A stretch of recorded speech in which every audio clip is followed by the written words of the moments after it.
Alléluia.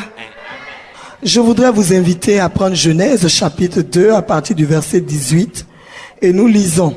L'Éternel Dieu dit, il n'est pas bon que l'homme soit seul. Je lui ferai une aide semblable à lui. L'Éternel Dieu forma de la terre tous les animaux des champs et tous les oiseaux du ciel et il les fit venir vers l'homme pour voir comment il les appellerait et afin que tout être vivant portant le nom que lui donnerait l'homme.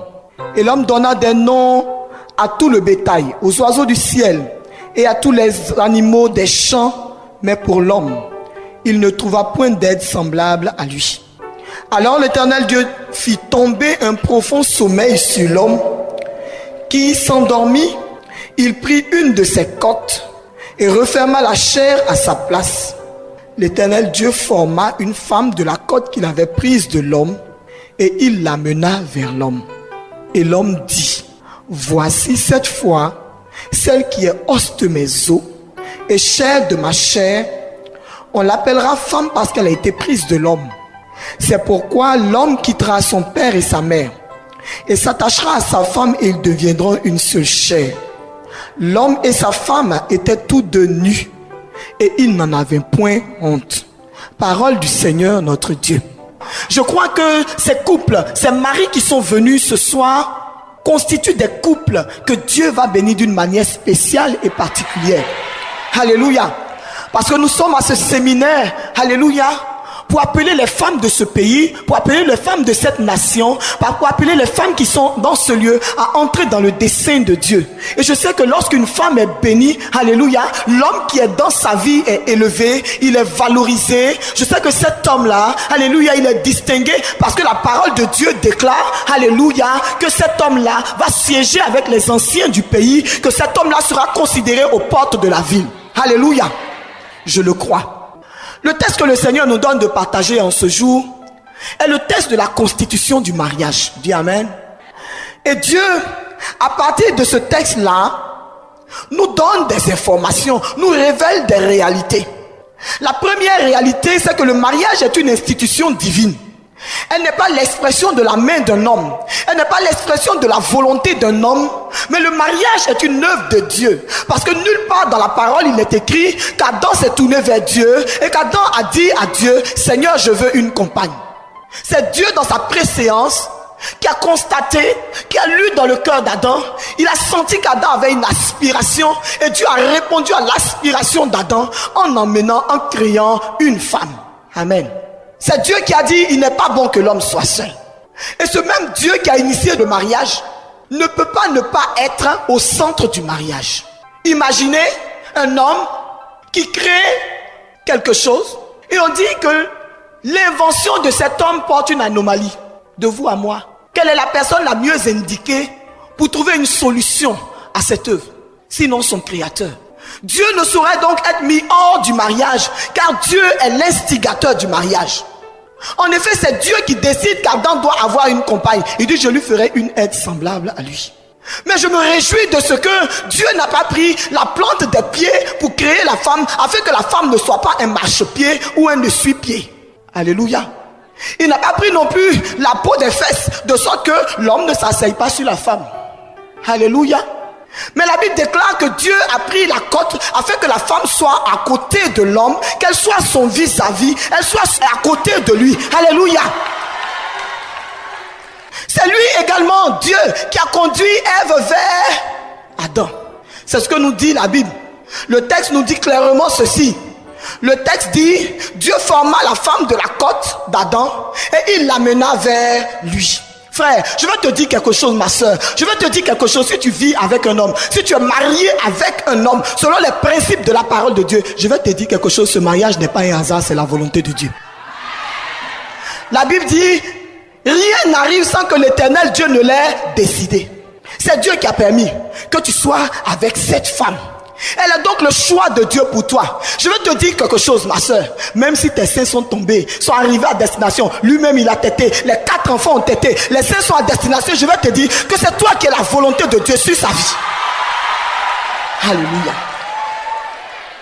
C'est Dieu également, ma soeur, qui décrit la relation qui doit les unir. Il a dit, l'homme quittera son père et sa mère. Alléluia. Il quittera son père et sa mère pour s'attacher à sa femme et les deux deviendront une seule chair. Si Dieu a dit que l'homme doit quitter son père et sa mère, la femme aussi doit quitter son père et sa mère pour s'attacher à son époux. Ma soeur, si Dieu a dit cela, c'est parce que Dieu met la relation de mariage au-dessus de la relation filiale. Dis amen. Alléluia. Dieu dit tu dois quitter parce qu'avec son épouse il devient une seule chair. Il ne peut pas être une seule chair avec sa mère, il ne peut pas être une seule chair avec son père, mais avec son épouse il devient une seule. Alléluia. Je vais te dire que ce n'est pas une simple collaboration. Il y en a beaucoup qui disent on peut dire mon ex-femme, mais on ne peut pas dire mon ex-maman, c'est vrai. Mais dans ce cas de mariage, ce n'est pas une collaboration, c'est une fusion. Il a dit ils deviendront un. Alléluia. Nous voyons dans ce texte de la création qu'Adam était dans une attente. Il n'a rien dit. Mais lorsqu'il a vu Ève, le cri qu'il a poussé, voici enfin celle qui est os de mes os et chair de ma chair. Alléluia. On s'est rendu compte en lisant ce texte que Adam avait une sorte de soulagement. Il était soulagé. Et je vais te dire, si tu n'es pas marié, l'homme que Dieu a choisi sur ta vie là, s'il est quelque part en ville en train de se promener, actuellement il est tourmenté parce qu'il te cherche. Alléluia. Tant qu'il ne t'a pas trouvé, il ne peut pas avoir le bonheur qu'il cherche. Il ne peut pas avoir la paix qu'il recherche. Il ne peut pas avoir l'équilibre dont il a besoin pour s'épanouir.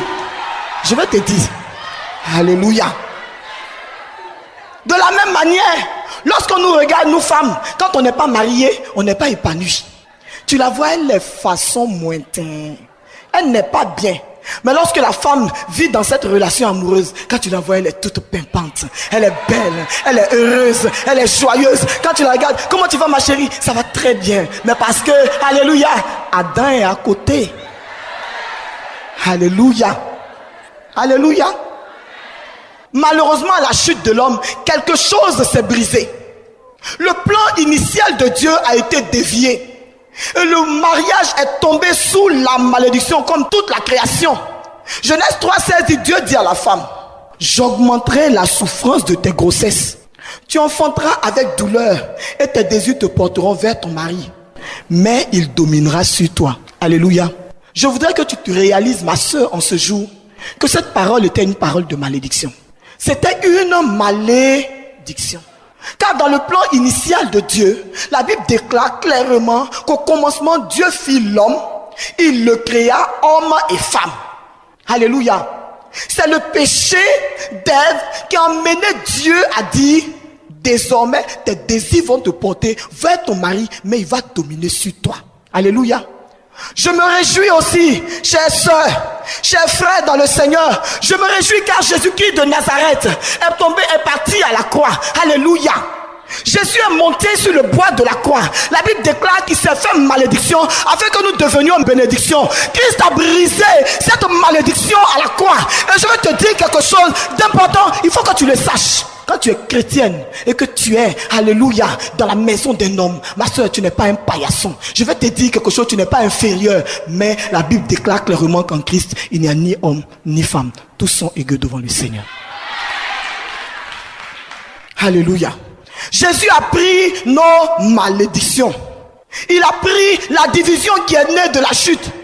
Car Adam, qui en voyant Ève s'était écrié, enfin, voici celle qui est os de mes os, chair de ma chair. Lorsqu'à la chute, Dieu interroge Adam, la division s'installe. Il dit, stop, c'est pas moi. C'est toi Dieu. Parce que tu as mis la femme là à côté de moi. Et puis c'est la femme que tu as mis à côté de moi là, qui m'a donné du fruit et j'en ai mangé. En d'autres termes, le premier responsable, c'est toi Dieu. Première division. Deuxième division, ce n'est pas moi, c'est la femme là. Alléluia. Deux divisions. Entre l'homme et Dieu. Et entre l'homme et la femme. Mais Dieu n'a pas laissé les choses telles quelles. Alléluia. Dieu, par le sang de son Fils bien-aimé, est venu rétablir toutes choses. Et je veux te dire que le bonheur conjugal est possible. Alléluia. Le bonheur conjugal est possible. L'équilibre dans un foyer, c'est possible. Alléluia. Je disais la dernière fois, lorsque je parlais du texte de Ruth, je vous disais qu'il y a deux lettres qui différencient l'homme et la femme en hébreu. La première lettre, c'est Aleph, on dit Aleph, Yod, Shin, qui pour désigner l'homme. Mais pour désigner la femme, on dit Aleph toujours, Shin et puis Yé. Vous remarquez que Aleph et Shin demeurent dans les deux noms, les deux appellations. Je vais vous dire, frère, Yé désigne la femme, c'est-à-dire la racine spirituelle. Yod désigne l'homme, c'est-à-dire la force de Dieu, la marque de l'autorité de Dieu sur la création. Mais Aleph et Shin, qui demeurent, signifie le feu. C'est-à-dire que quand Dieu n'est pas présent dans un foyer, quand Dieu n'est pas dans une maison, quand l'éternel Dieu n'est pas le fondement d'un foyer, ce qui demeure dans ce foyer, c'est le feu. Vous comprenez pourquoi nous avons des problèmes dans nos foyers? Parce que Dieu n'est pas le fondement de ces foyers. Parce que nous avons fondé ces foyers sans Dieu. Nous avons mis Dieu à l'écart. Nous n'avons pas compris le sens véritable que Dieu donnait au mariage. Nous n'avons pas compris ce que cela signifiait. Et nous nous sommes engagés dans une relation de mariage pour faire comme tout le monde, pour entrer dans la mode, ou simplement par accident. Parce qu'il y a une grossesse, je me suis toujours dit, s'il y a une grossesse, je me marie. Donc, je me marie. Ou purement et simplement, ben voilà. Je pense que c'est arrivé, il est temps que je me marie. Je regarde le temps, je me dis vraiment, et je prends de l'âge. Dans ma société, on ne prend que des personnes mariées comme responsables, comme j'aspire à avoir un poste de responsabilité, donc je me marie. Mais si tu regardes ce qui est écrit là, tu te rends compte, mon frère, ma soeur, que le mariage est une chose sérieuse. Il y a un homme de Dieu qui a dit une fois, un seul être humain peut faire de votre vie un enfer ou un paradis. Alléluia. Il importe de comprendre ce qu'est le mariage. Toutes les soeurs, quand vous rencontrez toutes les soeurs, je veux me marier. Oh, je veux me marier. Ma soeur, je vais t'expliquer ce qu'est le mariage. Alléluia. Le mariage est une institution divine. C'est un engagement sacré, solennel et irrévocable. Alléluia. Pourquoi? Parce que le mariage est une alliance. Et qu'est-ce qu'une alliance? Je voudrais que nous retournions un peu dans la parole de Dieu, que nous retrouvions un peu la première alliance. La première alliance est faite entre Dieu et Abraham. Alléluia. Dieu dit à Abraham, je veux entrer en alliance avec toi. Je voudrais que tu prennes des animaux, que tu sacrifies ces animaux, que tu divises ces animaux en deux parts égales. Et Abraham passe entre les animaux sacrifiés pour dire à Dieu, je m'engage vis-à-vis de toi. À partir de maintenant, Seigneur, je veux te dire qu'il n'y a que toi que j'adore. Toi, Dieu, tout ce que tu demandes est plus important que ce que moi je voudrais. Et Dieu aussi fait quoi? Il passe comme à travers le feu entre ces deux animaux et il s'engage vis-à-vis d'Abraham. Mais que va-t-il se passer? Dieu dit, ah Abraham, nous sommes entrés en alliance. C'est vrai. Mais maintenant je veux savoir si réellement tu m'aimes. Il faut que tu me montres que tu m'aimes, Abraham. Je vais te demander une manifestation, un signe de ton amour. Il dit, voilà, prends Isaac, ton fils, ton bien-aimé, celui que tu aimes, l'enfant que tu chéris, sacrifie-le pour me prouver que tu m'aimes. Abraham prend son fils, il marche, la douleur dans l'âme, il va et il est prêt à sacrifier son fils. À ce moment, Dieu dit à Abraham, arrête, maintenant je sais que tu m'aimes et que tu me crains. Alors vous vous rappelez l'histoire? Des milliers d'années après, pour la descendance d'Abraham, Dieu aussi prend un engagement. Il prend son fils, son unique, celui qu'il aime, et il le sacrifie au bois de la croix. Pour dire à Abraham, Abraham, je me suis engagé vis-à-vis de toi. Je dis, tes intérêts passent avant mes intérêts. Voilà ce que signifie une alliance. Mais que nous dit la parole de Dieu? Pourquoi est-ce qu'il fallait véritablement qu'il y ait ce sacrifice-là? La Bible nous enseigne clairement qu'on appelle alliance aussi le testament. Amen. Lorsqu'on prend la parole de Dieu, la Bible est subdivisée en deux parties. On dit nouvelle alliance, n'est-ce pas? Ancienne alliance. Alléluia. Nouvelle alliance et ancienne alliance. Or, que dit la Bible? La Bible dit que pour qu'un testament soit valable, il faut que la mort du testataire soit constatée. Alléluia. C'est-à-dire que je suis vivant, je fais un testament. Tant que je vis, mon testament n'est pas valable. Mais le jour où je rends l'âme, alléluia, mon testament entre en vigueur. Mais ça veut dire que dans la relation de mariage, puisqu'il s'agit d'une alliance, l'homme et la femme qui s'engagent dans la relation de mariage renoncent chacun à ses intérêts personnels. Nous ne sommes pas morts pour dire, ah mais lui il est mort, non. Mais le sacrifice sur lequel notre alliance est fondée, c'est le sacrifice de Jésus. C'est pourquoi nous venons devant l'autel de Dieu. Parce que Christ a pris notre place. La Bible déclare qu'il s'est chargé de nos péchés. Il a pris notre condition à la croix. Alors lorsqu'on vient à l'autel pour se marier, l'homme dit à la femme, je me donne et je te reçois comme époux, je me donne à toi. Frère, tu as dit non. Alléluia. Je me donne à... Ça veut dire ma vie n'a plus d'importance. Ce qui est important, c'est ta vie. Ce sont tes intérêts qui sont importants. Tes intérêts passent avant mes intérêts. Je m'engage aujourd'hui à ne faire que ton bonheur. Et l'homme aussi dit, ma chérie, à partir d'aujourd'hui, mes intérêts ne sont pas importants. Je ne vis plus pour moi-même, mais je vis pour toi. À partir d'aujourd'hui, mais je ne vivrai que pour faire ton bonheur. Voilà ce que signifie le mariage. C'est une alliance. Et cette alliance est ratifiée devant l'autel par quoi? Par le sang de Jésus. Et c'est pourquoi le mariage est indissoluble. Qui peut rembourser le sang de Jésus? Sœur, la Bible dit, il n'est pas bon de faire un vœu à l'Éternel. Si tu fais un vœu à l'Éternel, respecte le vœu que tu as fait. Devant l'autel de Dieu, tu as dit, je m'engage à faire le bonheur de cet homme. Et qu'est-ce que tu as dit des fois? Dans le bonheur et dans l'épreuve, jusqu'à ce que la mort nous sépare. Rappelle-toi l'engagement que tu as pris devant l'Éternel. Tu as pris un engagement non pas envers un homme, mais tu as pris un engagement vis-à-vis de Dieu. Après, sur la route, tu dis non, il est trop mauvais. Un mauvais type comme ça, je ne veux plus avec lui, c'est fini. Je ne veux plus vivre avec lui. Tu t'en vas. Oh, ma copine, mais qui t'a poussé à partir là-bas? On t'a attaché. Alléluia. Le mariage est également un acte de foi. Dis amen. Un acte de foi, car Dieu est la source de l'amour. Au moment où je me lève pour dire je vais me marier avec cet homme-là, je l'aime. Je dis ouais, je aime ce monsieur. Oh, je ne peux pas vivre sans lui. Sans lui, je ne peux pas vivre. Mais comme la Bible déclare que Dieu est la source de l'amour, que Dieu est amour, alléluia, je crois au fond de mon cœur que ce Dieu en qui je me confie, si réellement je me confie en lui, qu'il est le gardien de notre amour. Que c'est lui qui gardera la flamme de notre amour. Et c'est pourquoi nous sommes venus à l'autel. Parce que c'est un homme et une femme croyants, baptisés. C'est à ce moment-là que le mariage est validé devant l'église.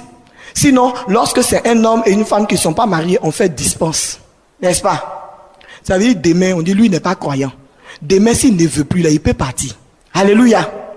Mais lorsque c'est deux croyants, deux chrétiens qui sont venus devant l'autel de Dieu, qui ont pris cet engagement, je vais te dire quelque chose. Même si tu as quitté ton mari depuis 10 ans, il est encore ton mari. Quand vous allez vous retrouver devant l'Éternel, il va vous poser une question. Est-ce que tu penses avoir fait le bonheur de ton mari? Est-ce que tu penses avoir fait le bonheur de ta femme? C'est la question que Dieu va te poser. Alléluia. Tu es devenu calme un coup. Qu'est-ce qu'il y a? Alléluia. Amen. C'est la vérité. C'est la parole que je prêche. Alléluia. Alors, nous comprenons que le premier élément pour pouvoir comprendre comment gérer les problèmes de foyer, c'est de trouver l'origine des problèmes de foyer. Et la première origine essentielle, c'est l'absence de Dieu dans le foyer. C'est lorsque les deux personnes qui sont engagées dans l'acte de mariage ne sont pas chrétiens. C'est-à-dire, ils ne croient pas en Dieu, ils ne prient pas. Dieu est absent de leur foyer. Donc, tous deux, ils ont essayé de former un foyer, mais sans Dieu. Et comme Dieu n'est pas là-bas, ce qui reste, c'est quoi? Le feu. Le feu. C'est pourquoi lorsqu'il y a un foyer dans lequel il n'y a pas Christ, vous remarquez la rancune, les disputes, les palabres. Parce que quand on est chrétien réellement, authentique et converti, lorsque tu as fait palabre avec ta femme ou ton mari, lorsque le soir tu dois te coucher, que tu as baissé la tête, tu dis Seigneur, le Saint-Esprit parle à ton cœur et te dit va te réconcilier. Alléluia. Est-ce que c'est faux? Il parle à ton cœur, il dit va te réconcilier. Tu tournes dans le lit, tu tournes, boukla, boukla, boukla, boukla, boukla, au milieu de la nuit, tu avais. Faut te lever, on va parler. Lève-toi, on va parler, parce que tu ne peux pas dormir. Moi, mon affaire là, je ne peux pas dormir avec. Il faut qu'on se parle. Il va dire, je suis fatigué, je vais partir. Tu dis, chef, lève-toi, on va parler. Vous allez parler quand vous avez fini de parler. La minute après, tu dors. Alléluia. Chrétienne authentique, ça veut dire que l'Esprit de Dieu parle à ton cœur et tu saisis ce que l'Esprit de Dieu te dit. Amen. La Bible déclare dans le psaume 127, verset 1er, si l'Éternel ne bâtit, ceux qui la bâtissent travaillent en vain. Si Dieu n'est pas présent dans le foyer, en vain vous essayerez de construire ce foyer, mais Dieu n'est pas dedans. Alléluia. Il y a également la présence du péché comme source de difficultés dans le foyer. Lorsque l'homme et la femme vivent loin de Dieu, ils ne cherchent pas à comprendre le dessein de Dieu sur le mariage. Donc il y a une mauvaise compréhension du mariage. L'homme pense que le mariage, il est venu juste se caser. Écoute ma copine, tu voulais te marier, non? J'ai mis la bague à ton doigt. Tu es assise dans la maison, reste tranquille. Et puis lui, il est en villégiature. Le matin, il se lève, il est parti. Quand il revient, c'est pour changer sa chemise et puis ça va. Hey, bonjour chérie, ça va? C'est un coup de vent. Mais tu vas où? Non, j'arrive, je vais chez des amis, il est parti. Oh, chef. On dit les deux deviendront une seule. Moi, je suis petite de taille et je suis assez potelé. Mon mari, il est grand, il est mince. Moi, je suis noir, il est clair. Pour que lui et moi, nous devenions une seule chair. Pour que nous fondions l'un dans l'autre. Mais il y a des parties de moi qui doivent être coupées. Et puis, il y a des parties de mon mari aussi qui doivent être coupées. Pour que nous deux, nous puissions nous ajuster, que nous devenions une seule chair. Donc, il y a des éléments que tu es obligé d'abandonner. Il y a des choses que tu es obligé de laisser. Il y a des choses, alléluia, que tu es obligé d'abandonner. Parce que si tu n'abandonnes pas ces choses-là, comment est-ce que tu veux que vous deveniez une seule chair? Il y a un prix à payer. Il est obligé. Chef, tu es marié. Ma soeur, tu es mariée, tu veux vivre comme une célibataire. Ce n'est pas possible. Tu vas, tu dors en boîte. Un homme marié, tu dors en boîte. Hé, frère, pendant ce temps, ta femme va coucher en train de soupirer. Elle va te tromper demain, tu vas dire, du thé, mon ami. Je vais te dire quelque chose. Son manger, c'est ça. Hé, elle te cherche. Elle fait ça. Tu n'es pas là. Elle est jeune. Elle est belle. Il y a des sollicitations dehors. Oh. Alléluia. Ma soeur, toi aussi tu es mariée. Depuis que tu vas à l'église, tu dors là-bas. Tu es toujours devant les Saint-Sacrements. Jésus, oh, ricatatatata. Oh Jésus, oh, alléluia. Tu es au groupe du rosaire. Alléluia.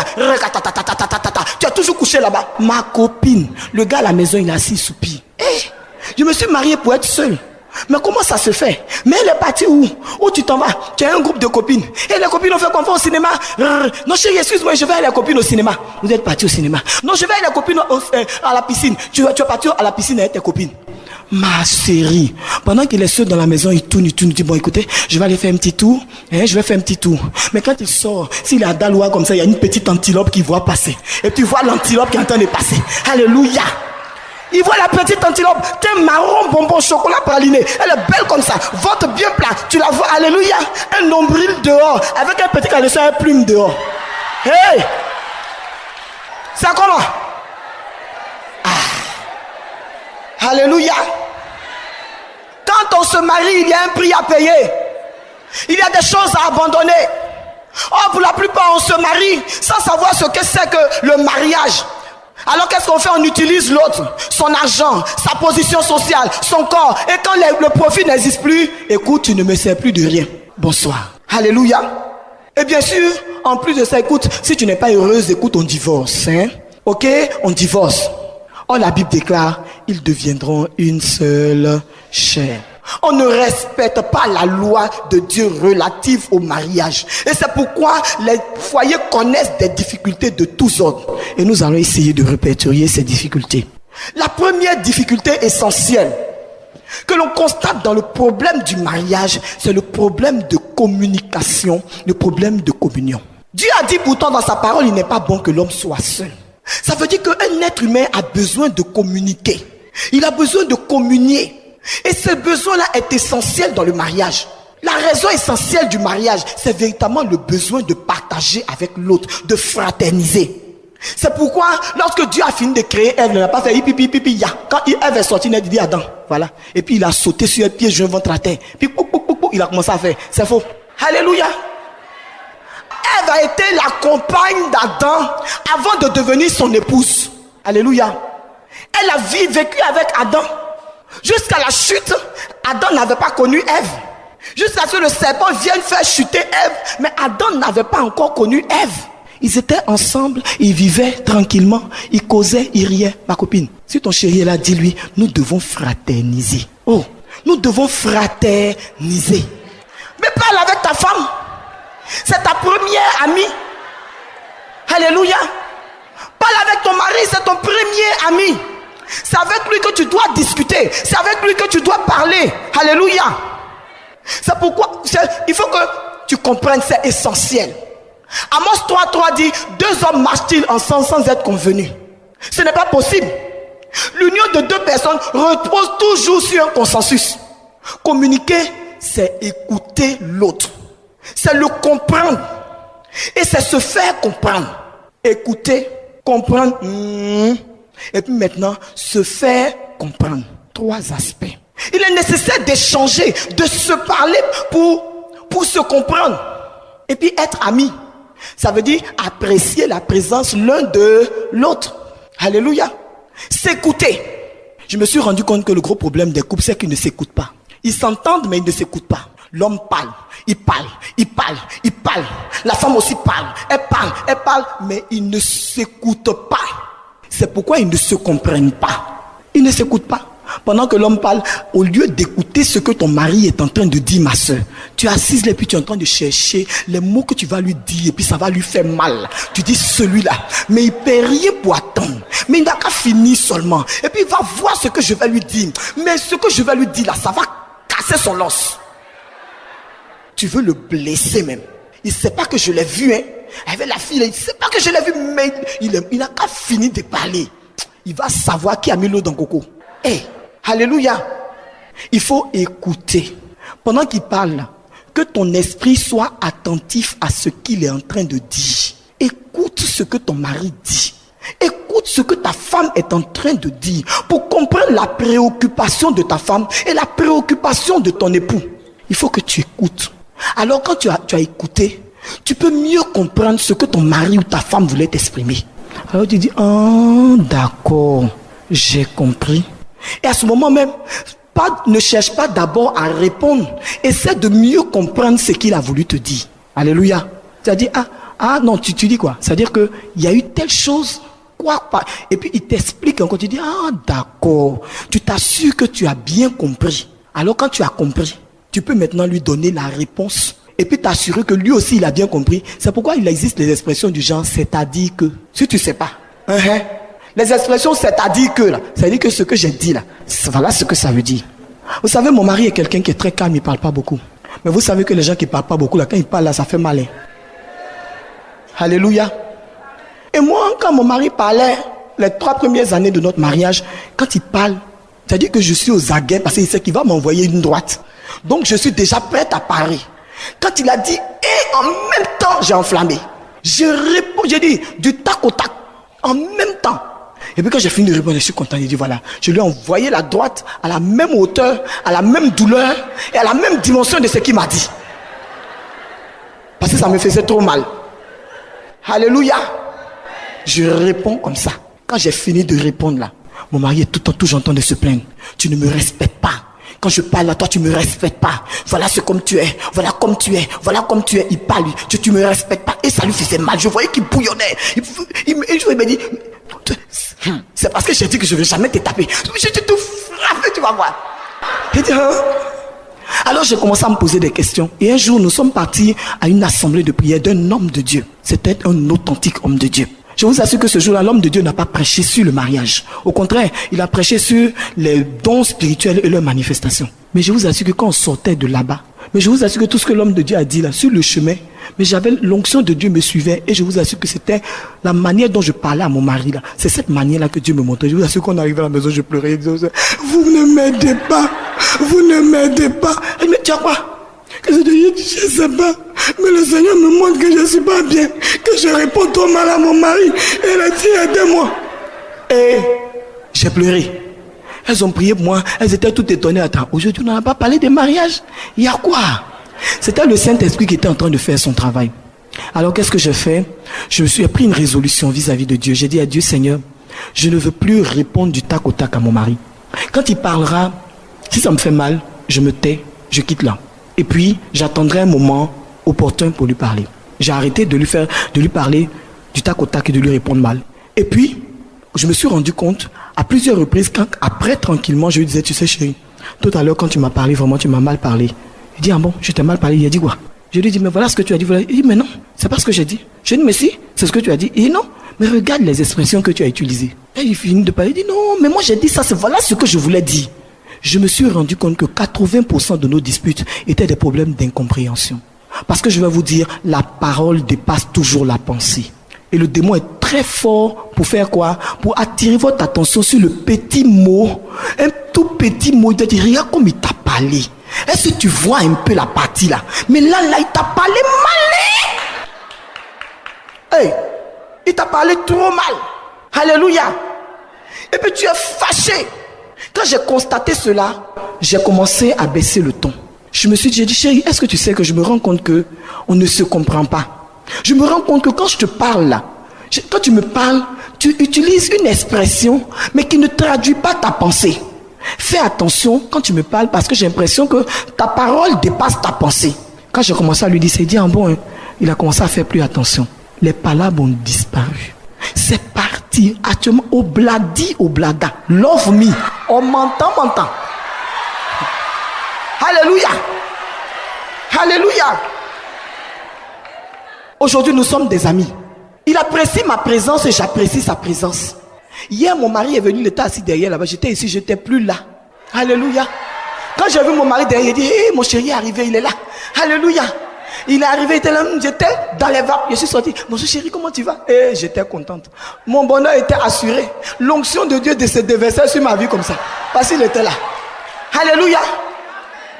Parce que nous causons ensemble. Nous partageons.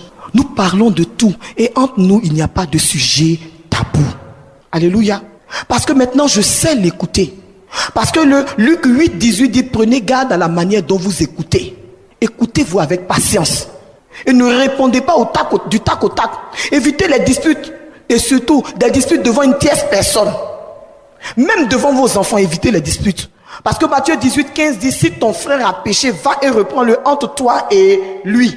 Et Jacques 1, 19 dit, sachez-le, mes frères bien-aimés, ainsi que tout homme soit prompt à écouter, lent à parler, lent à se mettre en colère.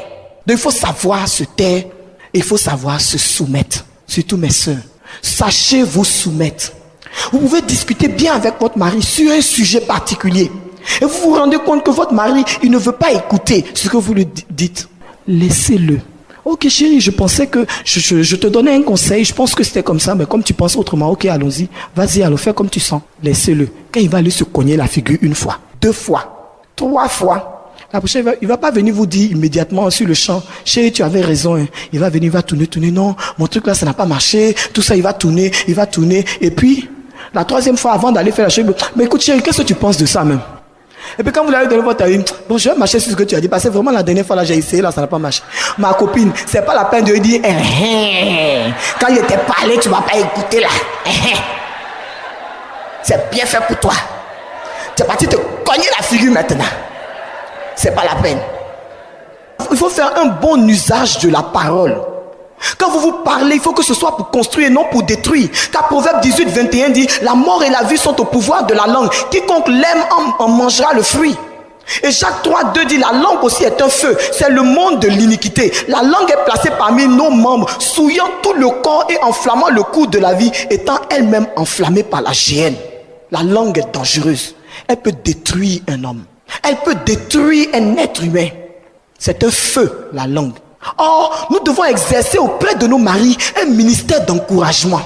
Tu dois encourager ton mari quand ton mari a des projets et qu'il veut faire quelque chose. Tu regardes le projet, tu analyses au regard de Dieu. Tu sais que c'est un bon projet et qui va élever ton mari. Tu dis chérie, c'est bien. Je veux que tu le fasses, c'est bien. Je veux porter ça en prière. Je serai là à tes côtés pour te soutenir. Et quand il viendra vous parler de ce projet, oui chérie, c'est bien. Moi je pense que l'initiative que tu veux prendre là, c'est bien. Fais ça comme ça. Et puis vous êtes là, ah vraiment mon chéri, tu es un champion. Vous allez voir que ça va susciter en lui, ça va réveiller, alléluia, l'être qui sommeille en lui. Parce qu'en chacun de nos maris se trouve un champion. Proverbe 19, 13 dit, les querelles d'une femme sont une gouttière sans fin. Eh ma soeur, arrête de faire palabre. Arrête de faire palabre. Il y a des moments où palabre n'est pas bon. Tais-toi et ne fais pas palabre. Tous les jours c'est toi. Il va venir me trouver ici. Je vois ce qu'il m'a fait. Et puis il m'a fait ça. Et puis il m'a fait ça. Et puis il m'a fait ça. Tu fais un calendrier des péchés de ton mari qui date de 1901. Oh. Attends, en 1900, il y a des soeurs quand je viens à l'écoute. Je m'assois. Il y a 10 ans là. Et puis il m'a trompé. Et puis il a pris une femme. Et puis il a fait un enfant. Mais l'enfant est mort. Et puis maintenant, après ça, là, il a pris une deuxième. Et puis en plus une troisième. Et puis maintenant, là, il est sorti avec la nièce de la cousine, du frère de mon oncle, de son cousin.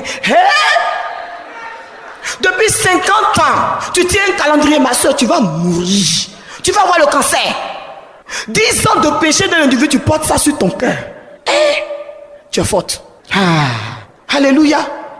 Arrête de te disputer, même pas la terre, et pardonne un peu. Proverbe 17, 14 dit: commencer une querelle, c'est ouvrir une digue. Avant que la dispute s'anime, retire-toi. Avant que Palabla ne commence à retire-toi, quitte-la. Si tu n'as pas fait Palabla une fois là, ça fait quoi? Je vais les laisser. Après tout ce qu'il m'a fait là, cette fois-ci là, je ne laisse pas.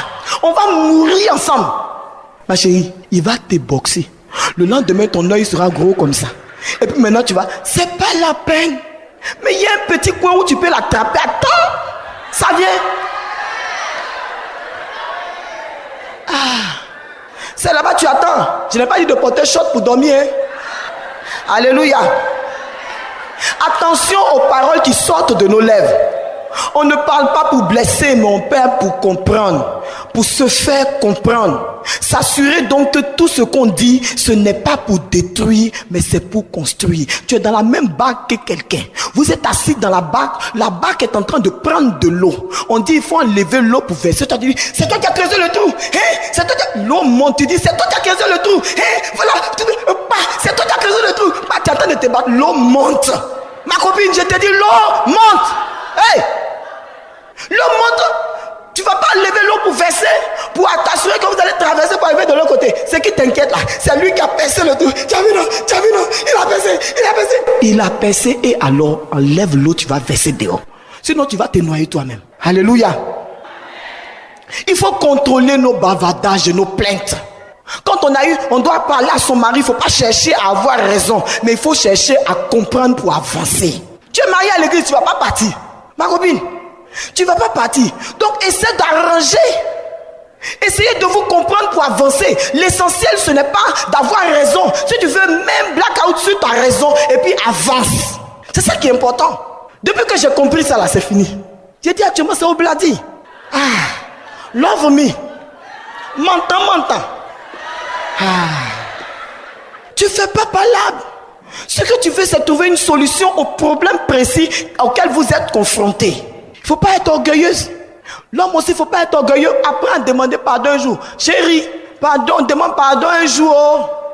Parce que les hommes n'aiment pas demander pardon. Il a fait la chose, il sait très bien que c'est mauvais. Il va quitter le bébé et venir. Machou, ça va? Son pardon là, c'est ça. Machou, ça va? Il a touché ta jambe, ça va Machou? Qu'est-ce qu'il y a? Tu es façon comme ça. Oh, toi-même, tu aimes ça quoi. Voilà son pardon. Chérie, prends ça comme ça. L'essentiel, c'est que tu avances. Tu as dit quoi? Après ce que tu as fait là, il commence à pleurer. Après ce que tu as fait, tu m'as même pas demandé pardon. Oh, pardon là, ça va t'apporter quoi? Et puis ça va t'enlever quoi? Laisse.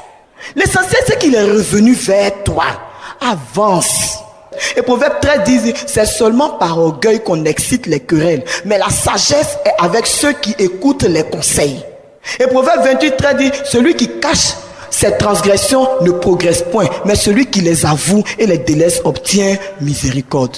En plus, il faut éviter de s'injurier, éviter de vous insulter, vous mettre en colère au point de vous insulter. Il faut éviter cela. Il est important aussi au niveau de la communication d'éviter de faire un mauvais usage du silence. Il y a certaines sœurs, comme c'est comme ça, on dit de ne pas parler là, je ne parle plus. Quand le monsieur avec elle dit, chérie, on fait ça, tu es assise comme. Quand il te parle là, tu as mis ta figure à moi les cas. Tu es comme ça. Arrête-moi ça. Proverbe 27, 5 dit, mieux vaut une réprimande ouverte qu'une amitié cachée. C'est-à-dire, il vaut mieux même que tu fasses palabre. Il faut s'attaquer au problème et non à la personne. Attaque-toi au problème. Quel est le problème? Ce problème-là, attaque-toi à ce problème et puis ne t'attaque pas à ton mari ou à ta femme. Laisse-le là et puis règle le problème. Amen. Alors pour cela, il faut avoir la volonté de résoudre le problème. Mais en même temps que tu veux régler ce problème, non, il faut qu'on parle. Non, chérie, tu sais, il faut qu'on parle. Il faut qu'on parle. Tu te rends compte que le monsieur n'est pas réceptif, laisse-le. Tais-toi. Laisse l'eau couler sous le pont. Parce que bien souvent, je vous dis, à 80%, quand nos maris sont en tort, ils ont honte. Et quand c'est comme ça, là, il prend la colère pour mettre dedans. Quand tu viens parler, il dit, il y a quoi? Oui, j'ai fait que. Et puis quoi? Fais là-bas.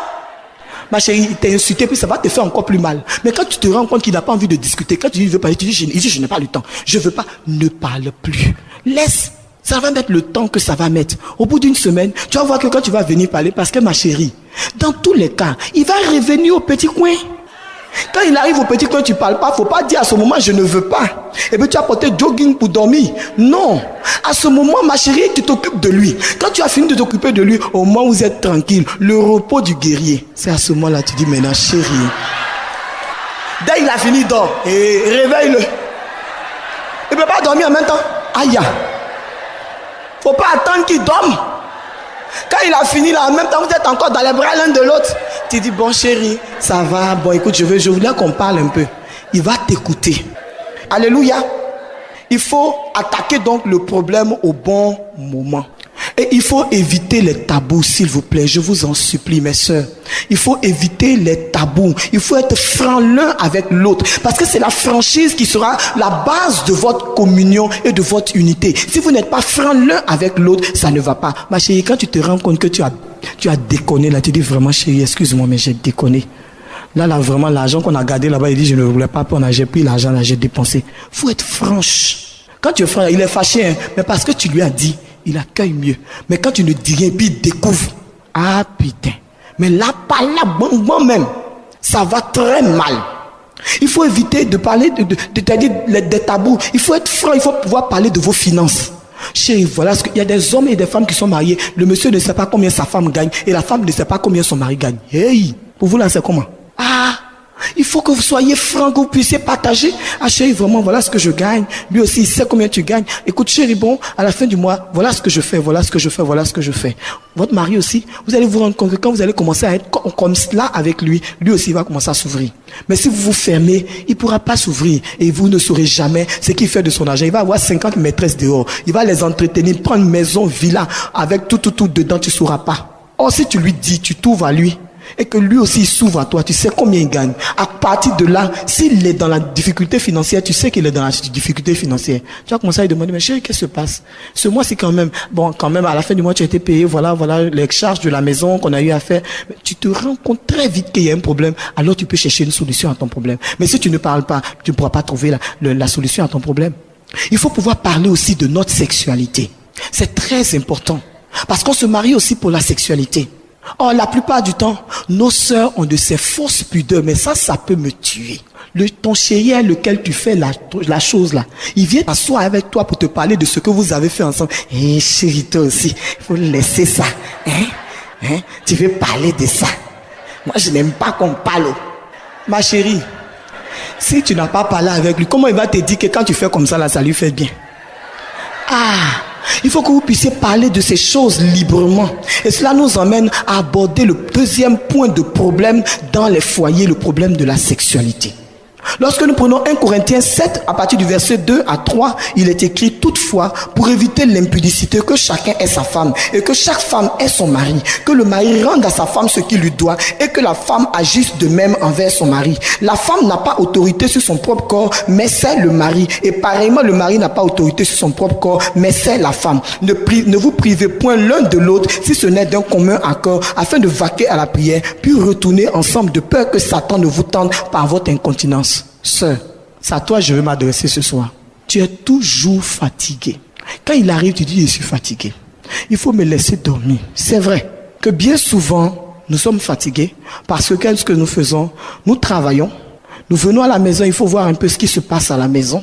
Et puis quand nous voyons ce qui se passe à la maison, qu'est-ce que nous faisons? Il faut encore, pour nous par exemple qui sommes enseignantes, il faut en plus aller corriger les copies. Et puis quand vous avez fini, vous êtes complètement vanné. Au moment où vous arrivez, vous allez vous coucher, vous voyez que monsieur vient. C'est-à-dire que vous-même psychologiquement, vous êtes fermé. Il y a une dame de Dieu qui dit, quand c'est comme ça, vous n'êtes pas prête. Alors qu'est-ce que vous faites? Oui chérie, 1 minute, j'arrive, je vais prendre une douche. Pendant que vous êtes en train de prendre la douche, vous commencez à prier. Seigneur, mon mari a besoin de moi. Je suis fatigué. Mon corps est fatigué. Mais toi, Dieu, tu sais. Je te prie qu'en cet instant, tu me donnes de pouvoir répondre aux désirs de mon époux. Pendant que vous serez en train de prier, Dieu va venir à votre aide. Quand vous allez retourner là-bas, il va se demander si ce n'est pas une jeune minette dehors.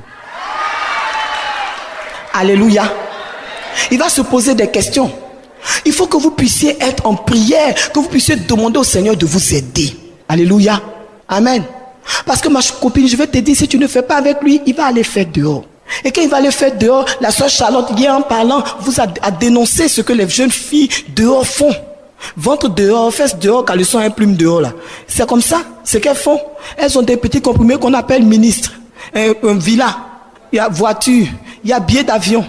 Quand elles utilisent ces petites potions qui en général viennent des pays limitrophes, Mali, comment on appelle ça, Burkina, Sénégal. Quand elles finissent, t'es fini, ton mari ne te sent plus, il ne te voit plus. Il y a une qui s'en vantait et qui disait elle a un petit canari, elle dépose sur le feu et puis elle met son petit drapé dessus. Quand le monsieur arrive, elle a mis le petit drapé, elle s'est assise sur le canari, elle a encensé bien son derrière, elle s'est bien encensée elle-même, huilée et tout. Quand le monsieur est rentré dans sa couche, sœur, tant qu'elle n'a pas dit à l'homme marié là, papa, va à la maison parce que ta femme est là-bas là. Il se rappelle même plus même qu'il a une famille. Il ne se rappelle plus. Or, toi, tu es toujours fatigué. Ma copine, faut pas être fatigué, oh. Ne sois pas fatigué. Alléluia. Il faut pas utiliser la sexualité, votre intimité pour punir le mari. Comme il a fait ça là. Oh, il est mort. Mais ça là, une semaine, il peut pas me trouver. Il va pas trouver même pour faire, même celle-là, je l'attends. Alors qu'à ce moment-là, tu portes jogging, tu mets culotte de chasteté avec cadenas dessus. Et puis tu l'attends. Quand il arrive comme ça, tu es spécialiste en coup de coude. Quand il arrive, tu dis, laisse-moi.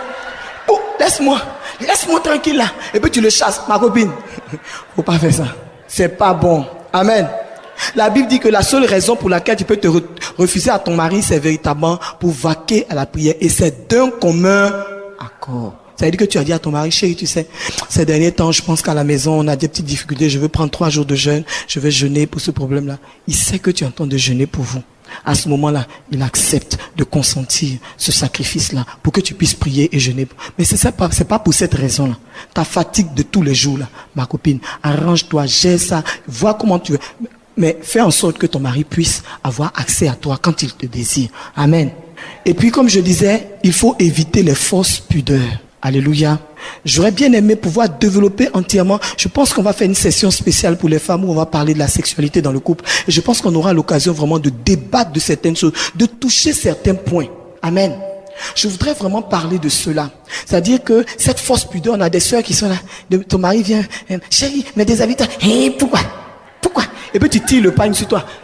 Ma copine, si tu ne lui plaisais pas, il ne t'aurait pas épousé. C'est parce que tu lui plais. Alléluia.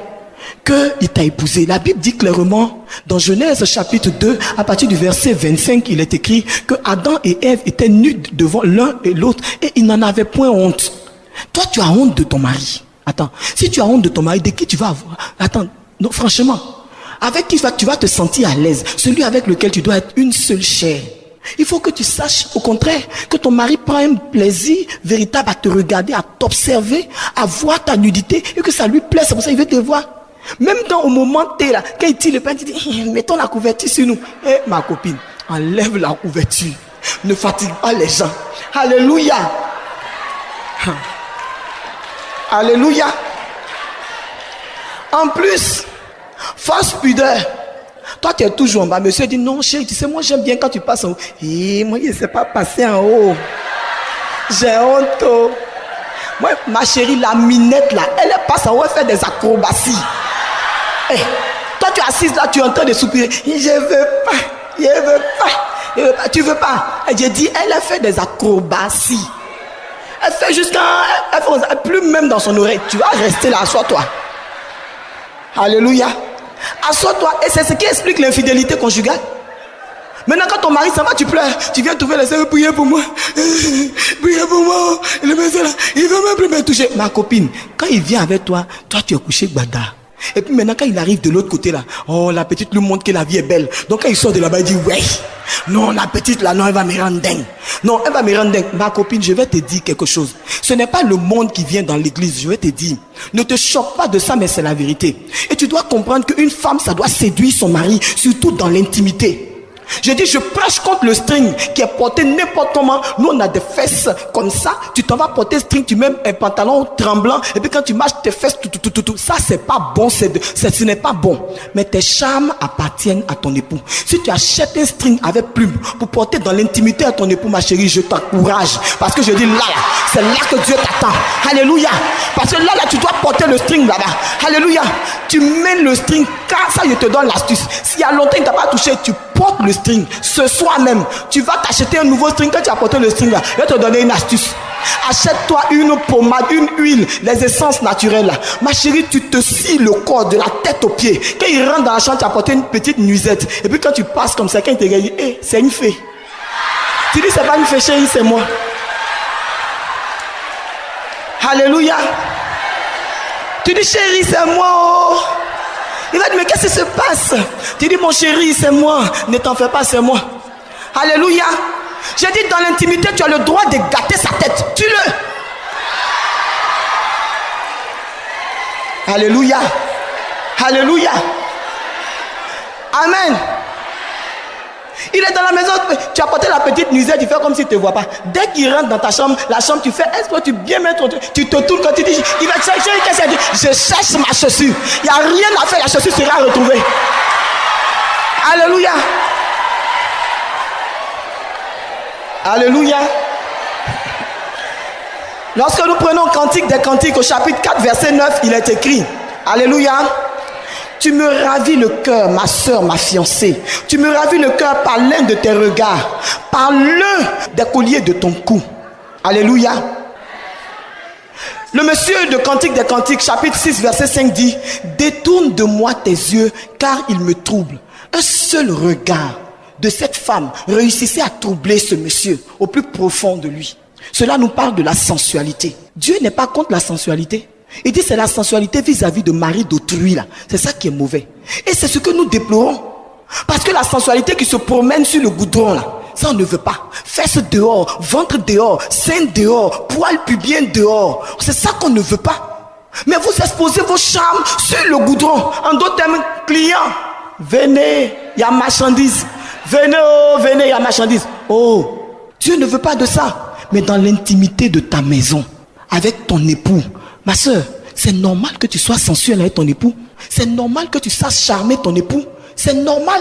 Et puis Marie, vous aussi, qu'on vous dise la vérité un peu. Mon ami, ta femme peut te dire, chérie, tu sais, moi quand tu me prends de telle façon, ça ne me plaît pas. Je veux que tu le fasses comme ça. Mon ami, faut pas te fâcher. Ne te fâche pas. Mais c'est la vérité, si tu n'as pas dit là, à qui elle va dire? C'est parce qu'elle ne veut pas te tromper qu'elle te dit, toi il faut faire comme elle l'aime là. Tu ne veux pas qu'on te dise, mon ami, c'est pas une affaire de truc. Il n'y a pas école pour ça. Il n'y a pas école pour ça. C'est dans votre intimité, tu dis non chérie, voilà, quand tu me prends comme ça, je suis heureuse. Je préfère que tu le fasses de telle manière. Attends, tu t'offusques pourquoi? Donc tu dis quoi? Il ne fait pas bien quoi? Donc tu dis quoi? Mon ami, on n'a pas dit tu ne fais pas bien, on dit de faire comme ça. Alléluia. Et un problème aussi qui s'installe dans les foyers au niveau de la sexualité, c'est la routine. Vous commencez à sentir la routine et vous avez l'impression que vous n'êtes plus séduits l'un par l'autre. Ma copine, si tu te rends compte que ton mari commence à s'installer dans la routine, je vais te dire, il faut que tu saches relancer les choses. Ma copine, changez d'espace. Invite-le ailleurs. Ma chérie, fais comme une de mes tantes. Elle dit, elle a pris ses petits dessous, elle a mis dans son sac. Elle a dit à son mari, écoute, je te retrouve à 18h dans tel hôtel. Il dit, ah bon? Oui, je t'attends là-bas. Il dit, non, là-bas. D'accord, ok. Le gars s'est levé. En partant, elle s'est parfumée. Elle s'est fait toute belle. Comme une jeune fille. Elle est arrivée là-bas. Quand le gars est arrivé, il a dit, qu'est-ce qu'il y a chérie? Il dit, non, viens. Quand ils sont partis là-bas, quand le gars est sorti là-bas, non, il était en forme comme ça. Il dit, ouais. L'onction, je sens l'onction. Je sens le feu. Je sens le feu. Je sens le fire. Ma copine, il faut inventer des jeux dans votre intimité. Ne soyez pas crispés. 40 ans, vous êtes là, on dirait des vieux, des, je sais pas, 1900 euros. Et même les vieux là, même ils s'inventent des petits plaisirs. Il y a quoi? Et puis il faut comprendre aussi quelque chose d'essentiel. Le bonheur que Dieu a mis dans cet acte-là, il est un bonheur à partager. Chef, faut pas faire pour toi, bah, et puis tu es parti. Oh, pense à ta femme, prépare-la. Il y a une préparation préalable. Mon ami, c'est là où on voit que tu es un chef. C'est là où on voit que tu es chef. Si tu as abouti, elle n'a pas abouti, tu as échoué. Il faut que je te dise la vérité, tu as échoué. Donc il faut arrêter. Arrête-moi ça. Toi, tu es toujours un rapide. Tu as marqué le but, tu es parti. C'est quoi? Arrête-toi un peu, il faut dribbler un peu, dribble. Mon ami, dribble. Hey! Alléluia. Faut montrer à cette femme-là que tu l'aimes. On appelle ça faire l'amour. Pourquoi? Parce que c'est l'expression de notre amour. Il faut lui montrer que tu l'aimes. Amen. Il faut que tu lui montres que tu l'aimes. Je voudrais ouvrir un petit break à l'infidélité. Alléluia. Je voudrais vous dire, chères sœurs, que lorsque vous vous rendez compte qu'une autre femme existe dans la vie de votre mari, la première chose, la première réalité à laquelle vous devez être confronté, c'est à vous-même. Vous devez vous rendre compte que ça veut dire que quelque part, il y a un problème dans votre manière d'être avec votre époux. Il faut véritablement que vous vous remettiez en cause. Si mon mari fait cela, c'est parce que peut-être il y a défaillance au niveau de tel domaine ou tel domaine de notre couple. Alors, qu'est-ce que vous devez faire? Vous devez gérer. Vous devez gérer, c'est-à-dire prendre sur vous la responsabilité de résoudre le problème. Comme une de mes sœurs, alléluia, elle s'est rendue compte que son mari était en train de la tromper. Donc, qu'est-ce qu'elle a fait? Quand le gars rentre dans la maison comme ça, le soir, elle dit bonjour chérie, ça va? Quand il rentre dans la chambre, elle dit j'arrive. Il dit, il y a quoi? Elle dit j'arrive. Tu arrives? Il dit oui, j'arrive. Il dit mais qu'est-ce qu'il y a? Elle rentre dans la chambre, elle est sur lui. Hé, chérie. Ah, d'accord, ok. Ah non, la première fois, il pensait que c'est parce que bon, elle avait envie, c'est tout. Ah, d'accord. Le soir, dès qu'il est rentré du travail net, elle l'a suivi en même temps, elle dit j'arrive. Il dit qu'est-ce qu'il y a? Elle dit non. Mais tu vois que quoi? Je suis photo. Je suis pas photo, tu m'as marié, tu m'as mis dans la maison si c'est pour quelque chose. Donc travaillons. Elle le poursuit. Le lendemain, quand il est le matin, quand il s'est levé à 6h du matin, il va laisser la vie, il dit chérie, j'arrive. Il dit mais comment tu es arrivé? Il dit mais c'est ça, j'arrive. Il dit pardon à midi. Si tu fais à midi, pardon. Ma copine, poursuis-le, il n'aura plus le temps pour elle. Poursuis-le. Hey, mais poursuis-le, ça t'appartient. Et puis quelqu'un d'autre est en train de voler là-bas. C'est parce que tu ne fais pas assez qu'il a le temps de partir là-bas. Tu es celui qui rentre dans la maison, s'il est parti là, il a chaud. Parce que quand il arrive à la porte, quand il rentre, il dit chérie, me voici. Tu vas voir qu'il va commencer à ne plus partir là. Parce qu'il dit, je suis épuisé, je n'en peux plus. Ma copine, il va s'asseoir. Alléluia. Il va s'asseoir. Il faut que tu te rendes compte qu'il y a un défi à relever pour toi. J'ai une de mes amies, quand elle s'est rendue, paix à son âme, quand elle s'est rendue compte que son mari, elle la trompait, elle est venue me chercher chez moi. J'étais à Popoué, il veut Dieu m'accompagner. J'ai dit quoi? Elle dit, je m'en vais acheter des perles. J'ai dit, des perles? Mais attends, des perles où? Elle dit, ma copine, mon mari me trompe. J'ai découvert que mon mari me trompe, mais il est mort. Mais parce que je vais gâter sa tête, je vais le séduire. Mais voilà la réaction d'une épouse qui aime son époux. Parce qu'elle se rend compte qu'il y a quelque chose qui ne va pas. Elle veut reconquérir son mari. Mais toi, au lieu de ça, tu fais palabre. Et c'est toi qui es devenu caca mou. Et puis l'autre est devenu un ange. Parce que quand il vient chez toi, toi tu fais palabre. Et puis il va chez l'autre, elle est contente. Tu deviens caca mou. Arrête de faire palabre. Et puis dis-toi, ce type-là, non. Il va tomber, il va ramper à mes pieds.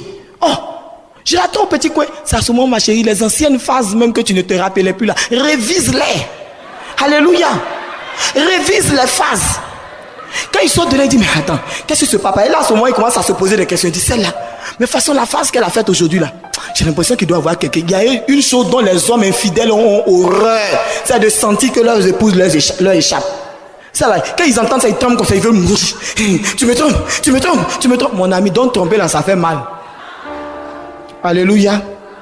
Je voudrais aborder un 4e point qui concerne les problèmes de foyer. C'est le problème de la gestion des enfants. Genèse chapitre 1er verset 27 à 28 dit, Dieu créa l'homme à son image, il les créa à l'image de Dieu, il créa l'homme et la femme, Dieu les bénit, Dieu leur dit, soyez féconds, multipliez, remplissez la terre et la sujétissez. La sœur qui a prêché sur la femme et l'éducation des enfants nous a fait comprendre que les enfants sont un don de Dieu. C'est Dieu qui nous les a confiés. Les enfants ne sont pas notre propriété, ils sont le don de Dieu. Dieu nous les a confiés pour que nous soyons des modèles, que nous soyons des personnes qui concourent à leur équilibre. Il faut savoir que l'éducation des enfants se fait ensemble.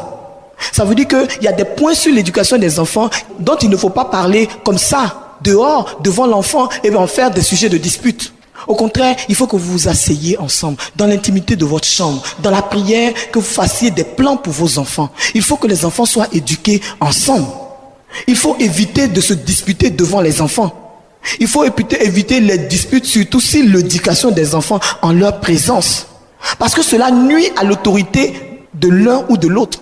Si papa parle et puis maman dit « Ah, il faut laisser mon fils tranquille », l'enfant, pour finir, n'aura plus de respect pour son père. Proverbe 22:6 dit « Instruis l'enfant selon la voie qu'il doit suivre. Et quand il sera vieux, il ne s'en détournera pas. » Lorsqu'un enfant pose problème, il faut éviter de se jeter la pierre. Mais il faut s'entendre sur les actes à mener pour le salut de cet enfant. Il faut surtout prier pour vos enfants. Alléluia. Nous devons apprendre à faire des économies de prière pour nos enfants. Tu attends, c'est au moment où c'est gâté là. Maintenant, tu te promènes de lieu en lieu, d'endroit en endroit pour demander aux hommes de Dieu de faire de la magie pour que ton enfant devienne bon. Maintenant qu'il est petit, c'est maintenant que tu dois porter ton enfant en prière. C'est maintenant que tu dois te charger de l'éducation de cet enfant. De lui inculquer, c'est maintenant que tu dois lui inculquer les comportements qu'il doit avoir. Tu dois l'appeler à la prière. Tu dois aider ton enfant à prier. Et il faut aussi apprendre à bénir nos enfants. Parce que lorsque nous prenons Genèse 49, on nous montre comment Jacob bénit chacun de ses enfants. Et la bénédiction de Jacob sur la vie de chacun de ses enfants s'est réalisée. Ça veut dire que nous, parents, nous avons une autorité sur la vie de nos enfants. Il importe donc de quoi faire, de bénir votre enfant. Appelez votre enfant et bénissez-le. Mon fils, il s'est levé, il est venu me trouver, maman, je vais être premier. J'ai dit, ah bon? Bébé, tu es sûr? Il dit, oui, maman, je serai premier. J'ai dit, oui, chérie, je sais que tu es un champion. Donc, je sais que tu seras premier. Qu'est-ce qu'il fait avant la composition? Je me dis, maman, on va faire la composition. Je dis, bébé, tu as prié? Il dit, oui, va prier. Va prier encore.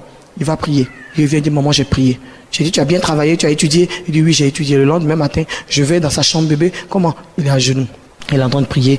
Seigneur Jésus, aide-moi, donne-moi ton intelligence pour que je sois premier. J'ai dit, bravo bébé, tu as bien travaillé et tu as bien prié. Allez, viens, je t'accompagne à l'école. Il est parti à l'école, il a été premier. Alléluia. Il a été premier. Parce que le soir, avant de me coucher, quand je fléchis les genoux pour adorer mon Dieu, je lui dis, Seigneur, tu as dit que nos enfants seront la tête et jamais la queue. Seigneur, je te prie parce que mes enfants sont comme une flèche et cette flèche est propulsée vers sa destinée et rien ne pourra les arrêter. Seigneur, je prie parce que je te dis au Père, mes enfants seront un point de référence dans cette nation. Chaque fois, je fléchis les genoux et je prie pour mon enfant. Je prie pour que chacun de mes enfants soit ce que Dieu veut qu'il soit. Que rien ne fasse obstacle à ce qu'ils devront être. Il faut que tu pries pour tes enfants, ma soeur. Tu attends que ça se gâte d'abord et quand c'est gâté, tu pleures. Ton mari et toi, vous devez vous entendre pour prier pour vos enfants et cela est essentiel. Il y a également le problème financier. Proverbe 8:10 dit « Préférez mes instructions à l'argent ». Je veux vous dire que dans le couple, les problèmes financiers constituent un véritable problème.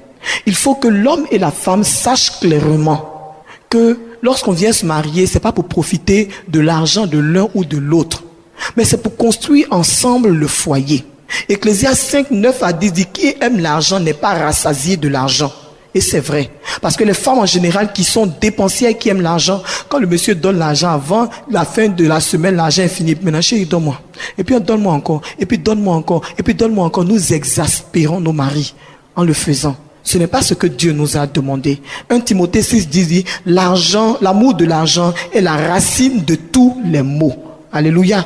Et il nous faut donc savoir que nous devons arrêter de tels comportements, mais au contraire être des femmes de grâce, des femmes de bénédiction. Alléluia. Nous devons apprendre avec nos maris la gestion des affaires du foyer. La femme est le ministre de l'Intérieur. Donc elle doit avoir un regard sur tout ce qui est à l'intérieur de la maison. Qu'est-ce qui manque dans votre maison? Est-ce que les draps sont vieux? Est-ce que les nappes sont vieilles? Est-ce que véritablement vous vous rendez compte que bon, les fauteuils commencent à se faire vieux, etc. C'est à vous de faire en sorte que dans votre budget familial, vous commencez petit à petit à épargner pour renouveler ce qui est à renouveler dans la maison. Ça fait 12 ans que je suis marié, 12 ans que je suis marié. Mon mari n'a jamais acheté un drap. Il dort sur des draps. Il n'a jamais acheté une nappe de table. Mais il s'essuie la bouche avec des nappes. Mais comment ça se fait? Oui, comment ça se fait? Il faut apprendre à faire ces choses. Il faut apprendre à gérer ces choses. Alléluia. Apprendre à gérer ces choses. Soyez une femme bonne gestionnaire à l'intérieur de votre foyer. Amen. Et vous aussi, ne soyez pas des maris trop peignes. Parce qu'en général, quand on vous parle du marché, vous ne connaissez pas les réalités du marché. Quand la femme dit, vraiment le marché est difficile, elle dit, je ne veux pas. Prenez-le un jour, allez au marché un peu avec lui. Chérie, allons nous promener un peu au marché. Quand vous avez fini de faire marcher 5 000 seulement, c'est comme ça, c'est petit. Achetez-lui les gros macharons qu'il aime bien manger là. Quand vous avez vu, madame, c'est combien? Il va dire 4 000 francs, 5 000 francs. Ah, chérie, tu as vu les 5 000 francs, tu m'as donné là. Ça a payé seulement le macharon. Quand il sort de là, il va augmenter l'argent. Faut pas faire par là, beau. Alléluia. Ou bien simplement tu dis, bon chérie, tu sais, comme j'ai pas le temps aujourd'hui, tu m'as donné, tu as dit combien même pour le poisson? Il va dire 15 000 francs. Tu dis, ok chérie, tiens, il faut acheter, comme tu es en voiture, tu achètes, tu passes au port, tu m'achètes le carton de poisson. Il arrive là-bas, on lui dit 25 000. Il va compléter. Quand il a complété, il a dit, tiens, chérie, le poisson là, ça coûte. Il te dit, ah, c'est ce que je t'expliquais. C'est comme ça que l'on fait. C'est pas la peine de faire des palabres. Amen. Et en plus, je voudrais dire que nous sommes des femmes qui travaillons maintenant pour la plupart. Mais nous devons comprendre que cela ne nous exempte pas d'un devoir domestique. Nous devons veiller à ce que l'on prépare dans la maison. Nous devons entrer nous-mêmes dans la cuisine quand nous sommes à la maison. Veiller au matériel de maison. Venir à l'église, certes, mais aussi être à la maison. Et la soumission, ce n'est pas l'esclavage. La soumission, c'est l'acceptation volontaire de la volonté de l'autre. C'est le fait de dire, ok, je pense avoir raison. Mais comme il dit que c'est comme si, ok, il est l'homme, il est le chef de la maison. Je le laisse faire ce qu'il veut. Fais ce que tu veux. Une fois, deux fois, la troisième fois, je l'ai dit tout à l'heure, il fera attention à ce que vous proposerez. C'est comme ça que l'on gagne le cœur de son mari. Et quand vous vous rendez compte que votre mari est fermé, complètement fermé, qu'est-ce que vous faites? Vous fléchissez le genou et vous priez. Parce que la Bible dit que le cœur des rois est entre les mains de Dieu. Dieu a le pouvoir de l'incliner comme un courant d'eau. Donc, à partir du moment où vous commencez à prier pour votre mari, Seigneur, par rapport à telle chose, je ne sens pas la chose, mon mari veut le faire. Je lui ai dit, ok, il peut faire, mais vraiment, Seigneur, je soumets cela devant toi. Seigneur, j'en appelle à ton alliance à cause de ton amour. Fais en sorte qu'il ne dépense pas cet argent de cette façon, de telle façon. Dieu réagit toujours parce que Dieu est fidèle. Le dernier point que je voudrais aborder dans les problèmes de foyer, c'est le problème de la belle famille. Alléluia. La loi de Dieu dit, l'homme doit quitter son père et sa mère pour s'attacher à sa femme. Alléluia. Le premier gros problème, c'est que quand l'homme n'a pas coupé le cordon ombilical, quand il n'a pas coupé ce lien entre son père et sa mère et lui, pour venir dans le foyer, même s'il ne vit pas avec ses parents, sa mère ou son père, ils sont dans la maison. Parce qu'il gère le foyer. Quand le monsieur doit prendre une décision, il va s'en référer à sa mère avant de venir. Quand il doit prendre une décision importante, il va aller chez sa maman. Maman, tu sais, oh, je voulais faire telle chose. Sa maman va donner son point de vue. Il va prendre la décision de sa mère, il va venir. Même quand sa femme dit elle ne veut pas, il va appliquer ce que sa mère a dit. Alléluia. Mais il faut comprendre aussi, mes sœurs, que c'est un lien spirituel. Alléluia. Il y a le problème du mariage mystique. Il faut faire attention. Surtout en Afrique, les mamans font quoi? Elles font beaucoup de pratiques quand les enfants sont petits. Ok? Qu'est-ce que la maman fait? Elle va cracher dans la bouche de son enfant quand il est bébé, oui. Ou carrément, qu'est-ce qu'elle fait? Elle prend l'urine de l'enfant pour donner à l'enfant à boire. Ça veut dire quoi? L'enfant retourne toujours à ses origines. L'urine qui sort de lui, elle met dans la bouche. Oui, les mamans font ça. Et quand elles font, c'est des actes spirituels qu'elles posent. Et en posant de tels actes, l'homme n'est jamais entièrement et totalement libre. Il n'est jamais libre. Il a toujours l'impression d'être le petit garçon qu'il était et qui subissait la pression de sa mère ou de son père. Alors, à tout temps, quelle que soit la décision qu'il a à prendre, il est obligé d'en référer à eux parce que ce sont eux qui sont son point de référence. Il n'est pas capable seul de prendre une décision. Et c'est pourquoi de telles personnes, quand ils perdent ce parent-là, pendant longtemps, ils restent complètement déboussolés. Parce qu'ils n'ont plus de point de repère. Ils ne savent plus quoi faire. Et quand c'est comme ça, vous êtes son épouse. Vous avez autorité parce que la Bible déclare que vous et l'homme avec qui vous êtes mariés, vous faites une seule chair. Alors qu'est-ce que vous faites? Vous vous tenez dans la présence de Dieu. Alléluia. Et vous coupez le lien entre sa mère et lui ou entre son père et lui. Vous coupez ce lien mystique pour que le monsieur soit libre ou que la femme soit libre et qu'elle puisse, parce que je sais que ça existe aussi chez des femmes. Elles sont là, mais tous les week-ends, elles ont funérailles chez sa maman. Elle ramasse tous les week-ends, elle ramasse ses affaires. Elle s'en va passer le week-end chez sa maman. Tous les week-ends, sans exception. C'est des liens mystiques et il faut pouvoir les briser. Amen. Et puis, on se rend compte aussi d'une chose. C'est que quand c'est comme ça, surtout dans les familles où il y a des pratiques de sorcellerie, ça c'est clair, en Afrique, il faut qu'on se dise la vérité. Dans les familles où il y a des pratiques de sorcellerie, on envoie toujours un parent, une personne extérieure qui vient vivre dans la maison et qui est un sujet de dispute constante entre le monsieur et sa femme. Alléluia. Quand c'est comme ça, en général, remarquez la personne qui est venue. Qu'est-ce qu'on fait? On vient, on vous dit, ah, il y a telle personne qui va venir dans la maison. Que mon oncle, mon cousin, mon neveu, le fils de telle personne, de ma soeur, etc. va venir dans la maison. Et on vous l'annonce. Quand on vous l'annonce, on vous dit, oui, mais qu'est-ce que tu en penses, etc. Bon, vous n'avez pas le courage de dire non. Vous dites, bon, d'accord, Mais est-ce que vous savez qu'en le faisant, vous avez ouvert la porte de votre foyer spirituellement à cette personne? Et elle vient dans votre maison, elle est comme un point d'antenne qui permet de contact, qui permet de communiquer avec l'extérieur. Alors qu'est-ce qui se passe? Tout ce qui se passe dans votre maison, ils sont au courant. Je connaissais un couple comme ça. Quand le monsieur entre dans la chambre avec son épouse, s'il a une intimité avec son épouse, sa belle-mère est quelque part dans Abidjan ici, elle est au courant. Oui. Quand elle a un retard d'un jour, deuxième jour, troisième jour, sa belle-mère l'appelle. Allô? Ah oui, j'ai rêvé, tu étais enceinte. Les 2 jours qui suivent, en même temps, elle perd sa grossesse. Alors qu'est-ce qu'il a fallu faire? Il a fallu d'abord venir dans la maison et attaquer la forteresse qui était dans la maison. Nous avons attaqué la forteresse, j'ai pris autorité, on allait prier dans la maison et j'ai dit au Seigneur, l'œil spirituel qui se trouve dans cette maison, je le casse au nom de Jésus. Son beau-frère qui était dans la maison, le lendemain, son œil était comme ça. Il dit très bien, Seigneur, on a commencé déjà à trouver la solution. Quand il est sorti de la maison, il a fui, il est parti en cité. Quand il a fui, il est parti en cité. Il dit, ça c'est rien. Il n'a rien dit encore, Seigneur, je ferme maintenant les yeux de l'ennemi au ventre et à l'intimité de ta servante. Je ne permets plus à l'œil de l'ennemi de voir au travers d'elle.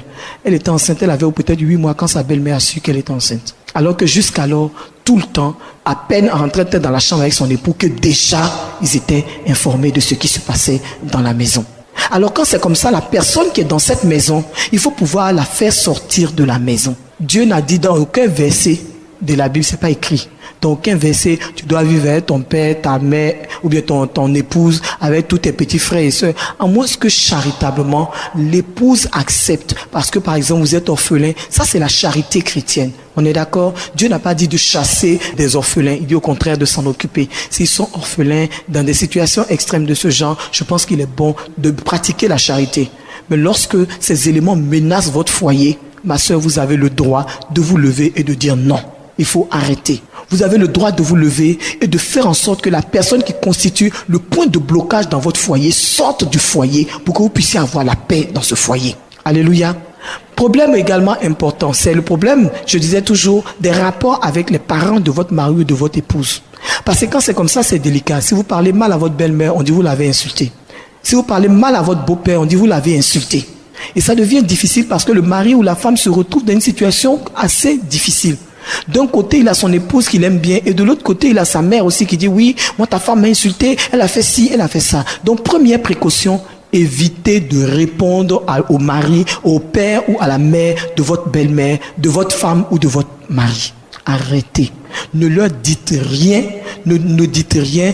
Mettez votre épouse devant ses responsabilités. Mettez votre époux devant ses responsabilités. Il a la responsabilité de gérer sa famille. Comme je disais une fois, j'ai dit dans chaque famille, il y a des chiens enragés. Mais que chacun gère ses chiens enragés. Parce que si nous on laisse nos chiens enragés venir dans notre foyer, vous convenez avec moi que ça ne va plus. Donc mon ami, gère pour toi, je vais gérer pour moi. Parce que l'alliance que nous avons faite, c'est toi et moi qui avons décidé ensemble de venir. Donc il faut que tu saches canaliser ta famille et que moi aussi je sache canaliser ma famille. De la même manière que je ne permets pas à ma famille de venir te manquer, ne permets pas à ta famille de venir me manquer. Mettez l'homme devant ses responsabilités. Il arrive des fois où l'homme est complètement subjugué, il n'a pas d'autorité devant sa famille. Il faut bien comprendre que c'est quelque chose qui n'est pas normal, c'est anormal. La première chose, c'est qu'en fait, la femme se révolte. Elle se révolte, mais comment il laisse sa famille m'insulter? Ses parents sont venus me faire ci, ses parents sont venus me faire ça. Je vais vous dire quelque chose. Moi, dans l'expérience que j'ai eue, je me suis rendu compte que c'était spirituel. Alors, qu'est-ce que j'ai fait? J'ai commencé à prier. Ma prière, c'était Seigneur, ouvre ses yeux. Ouvre ses yeux pour qu'il se rende compte de ce qui se passe. Parce qu'au début, il ne s'en rendait pas compte. C'était difficile. Très difficile. Il ne s'en rendait pas compte. Quand je me dis, oui, quoi? Toi, tu n'aimes pas les membres de ma famille? Je me suis tu. Et j'ai dit à Dieu, ouvre ses yeux. Vous savez, le Dieu que nous prions est un Dieu fidèle. Dieu a ouvert ses yeux. Quand Dieu a ouvert ses yeux, qu'il a vu la réalité, il n'a pas osé me dire. Il n'a pas osé me dire. Maintenant, lui-même, il a commencé à prendre des garde-fous. Il a commencé à se rendre compte qu'il y a quelque chose qui n'allait pas. À tel enseigne que j'ai accouché, il dit, faut pas m'aller dire que j'ai accouché. Qui lui a dit? Est-ce que c'est moi? Dieu a fait un travail propre. Le Saint-Esprit travaille. Alléluia. Ça vous dit, il faut que vous fassiez attention véritablement à ces choses. Il ne faut pas rentrer dans des palabres inutiles qui vont venir briser votre foyer et qui vont faire en sorte que votre mari sera obligé de vous lâcher. Et il faut éviter d'aller régler votre problème de couple en présence de vos familles.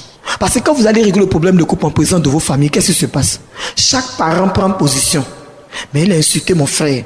Elle a fait ci à mon frère, elle a fait ça à mon frère. Ça là vraiment, il ne peut plus vivre avec elle, c'est fini.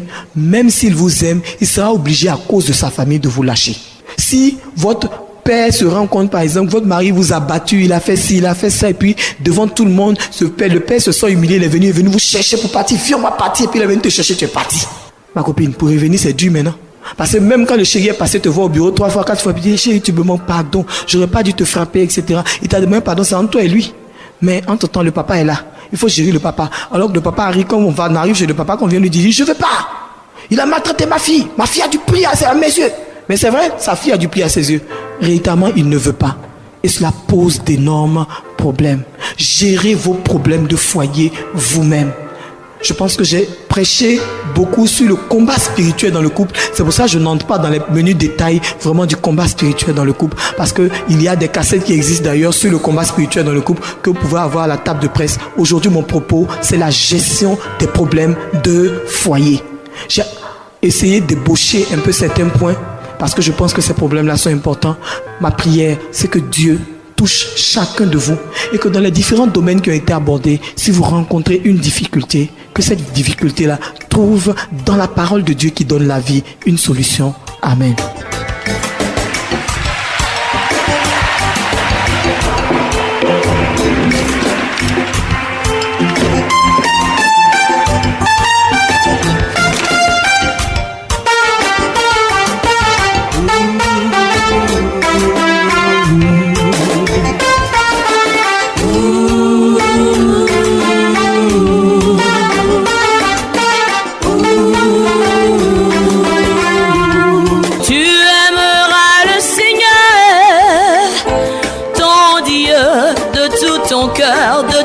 Force, car c'est là et sa parole. Tu aimeras ton prochain comme toi-même, car c'est là la loi est du Seigneur. Tu aimeras ton mari de tout ton cœur, de toute ta force, car c'est là est la parole. Tu aimeras ton prochain comme toi-même, car c'est là la loi est du Seigneur. Quand bien même je parlerai la langue des anges, si je n'ai pas l'amour, tout cela n'est que vanité. Même quand j'aurai toute la science de tout mystère,